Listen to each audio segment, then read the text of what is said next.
Muy buenos días, muy buenas tardes, muy buenas noches y bienvenidos a Bodega 7. Eh, en el episodio de hoy quisiera compartir con ustedes una serie de noticias sobre documentos que han sido desclasificados de parte de dos gobiernos, el gobierno de Estados Unidos y el gobierno de España. Y me gustaría comenzar con la primera noticia y sería con el gobierno de España.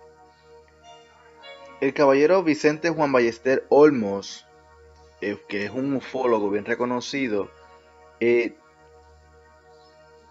convenció al gobierno de España a que se realizara una desclasificación de documentos sobre el fenómeno ovni u objeto volador no identificado, aquellos casos que no representaran ningún tipo de compromiso a la seguridad nacional española. El gobierno aceptó, hizo un estudio de 1992 a 1995 y entonces desclasificaron estos documentos para el público. Y la primera noticia de hoy trata sobre una línea aérea Iberia, dígase capitán y copiloto, reportan un avistamiento sobre un objeto volador no identificado. Y no es muy frecuente escuchar noticias sobre pilotos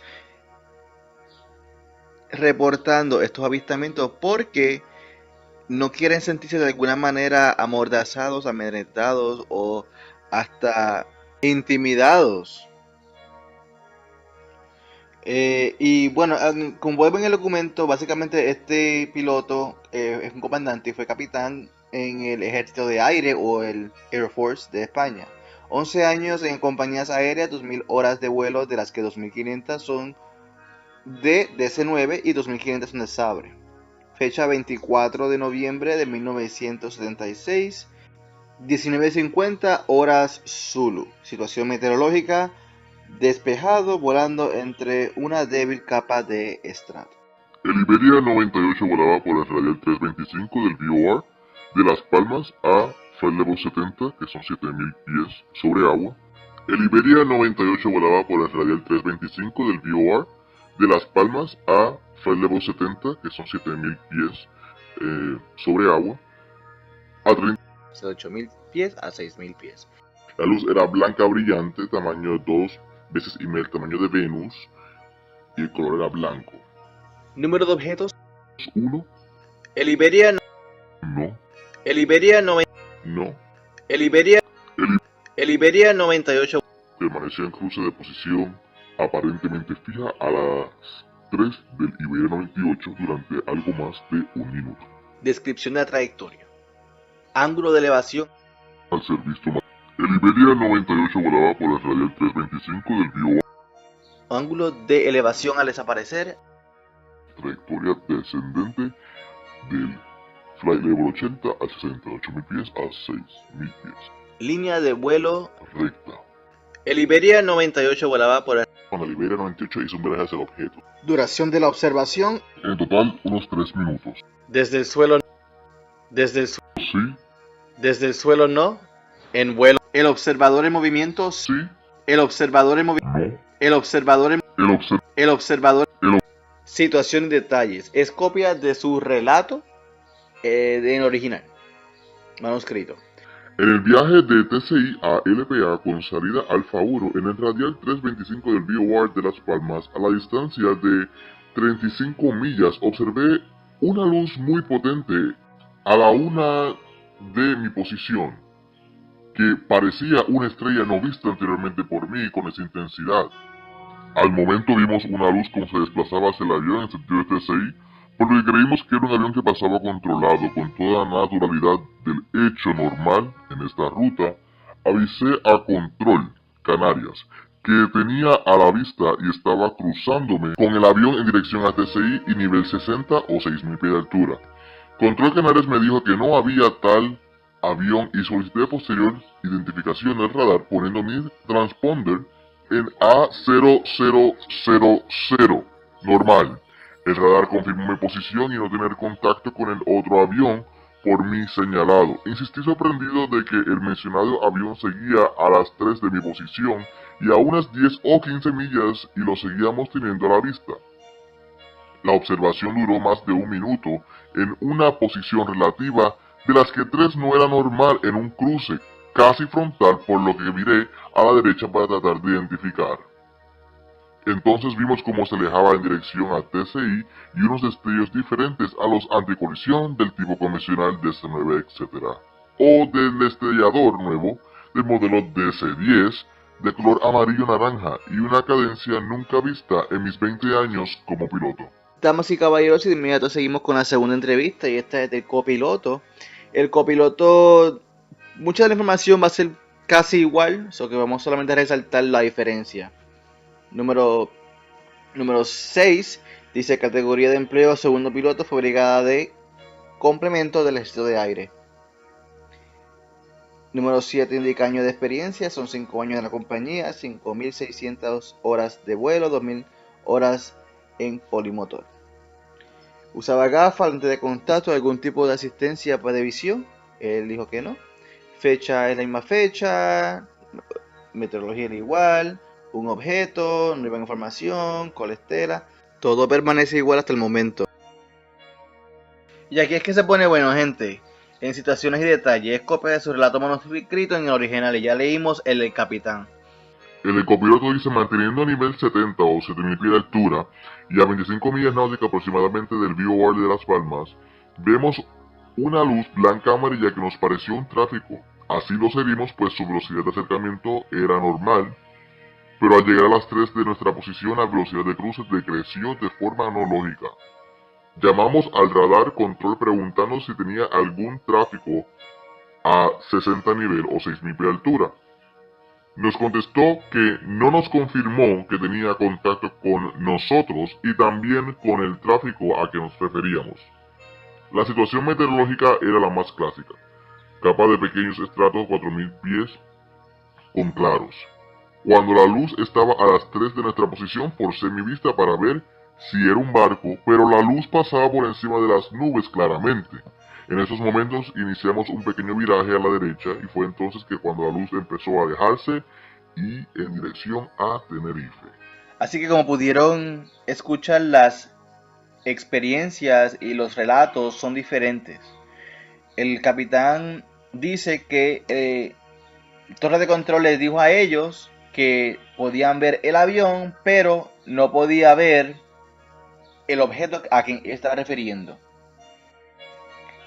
Sin embargo, el copiloto dice que llamaron a control preguntando si podían ver el objeto, y control le responde que no podían ver el objeto ni tampoco podían ver el avión. Hay un problema de comunicación ahí. ¿Quién está correcto, quién no está correcto? No se sabe, porque en este momento la noticia, ni los documentos, ni nada explica si se tomaron algún tipo de grabación de la aeronave, de las cajas negras o de control. No se ha dicho que se haya desclasificado dicha conversación. Sin embargo, lo que hicieron fue que le dijeron a los pilotos que tienen que ponerse de acuerdo en su versión para poder terminar el reporte y poder tomar una decisión. Vinieron a una conclusión de que el copiloto había malinterpretado lo que dijo torre de control. Ahora, esto es lo que digo yo: no hay ningún tipo de grabación sobre estas conversaciones, no hay ningún tipo de grabación, no se habla sobre investigación, sobre grabación en la torre de control España. Lo que se dice es que los pilotos tuvieron que ponerse de acuerdo. Se les dejó un tiempo a solas, se les dejó un tiempo de privacidad para que ellos discutieran lo que iban a hacer y tomaran una decisión. ¿Quién fue quien malinterpretó? ¿Qué tal si el piloto fue quien malinterpretó? Según lo que yo he visto y aprendido, es que cuando hay un tipo de caso, lo que importa es la evidencia que se está presentando. Y aquí tú tienes dos personas que están evaluando qué fue lo que ellos vieron. Así que tomaron la decisión que el copiloto malinterpretó y cerraron el caso. Lo que yo estaba viendo era un destello en el cristal de la cabina, que se les dejó un tiempo a solas, se les dejó un tiempo de privacidad para que ellos discutieran lo que iban a hacer y tomaran una decisión. ¿Quién fue quien malinterpretó? lo que yo pienso es, ¿qué tal si el piloto fue quien para no exponer cualquier tipo de proyecto o cualquier tipo de conocimiento o cualquier tipo de miedo a la sociedad? Y ustedes quizás estén preguntándose qué tiene que ver esto con Estados Unidos. Bueno, en 1952 en Estados Unidos se estableció un proyecto que se llama el Proyecto Blue Book. Y el Proyecto Blue Book tenía como fin de evaluar, observar, analizar todos estos tipos de avistamientos de objetos voladores no identificados y tratar de confirmar si esto de alguna manera posee algún tipo de peligro o amenaza la seguridad nacional. Cabe mencionar que este es el tercer proyecto que los Estados Unidos crea con respecto al mismo tema. Ambos anteriores han sido proyectos muy similares en el que ellos han realizado en 1948 qué tipo de fenómenos son los que se están presentando aquí en el planeta Tierra. Y hay algo. En el 1952, ese mismo año que se estableció el proyecto Blue Book, coincide con este otro evento que también sucedió en los Estados Unidos y se le conoce como la invasión de Washington. Y fue cuando varias personas y hasta controladores aéreos reportaron objetos voladores identificados en la ciudad en los últimos 2 fines de semana de julio en 1952. Uno de ellos, el controlador aéreo, especifica, mencionar que este es el tercer proyecto que los Estados Unidos restringida. Inmediatamente la fuerza militar envió sus aviones para identificar y de alguna manera controlar los objetos voladores no identificados. Sin embargo, estos se alejaron a medida que los aviones se iban acercando hasta que desaparecieron. Y la pregunta que nos queda hoy en día es, ¿estos objetos son reales? ¿Estos objetos son quizás drones militares en aquel entonces? Yo no creo que sea eso. Porque si fuese así, Estados Unidos no estuviese en aquel entonces tercer estudio sobre objetos voladores no identificados. El primero fue Science, el segundo fue el proyecto Grudge y el tercero fue el proyecto Blue Book, en el que muchos casos internacionales, incluyendo el de España que discutimos, se encuentran en esos documentos. ¿Qué estamos estudiando? ¿Qué estamos ocultando? No sabemos. Nosotros, el público, no sabemos, pero lo que sabemos es que muchos de estos objetos son rojos o blancos, son ovalados, son redondos o son de forma cigarro. Bueno, esto han sido Noticias Bodega 7, gracias por su patrocinio, que tengan un excelente día. A continuación los dejo con más otro video.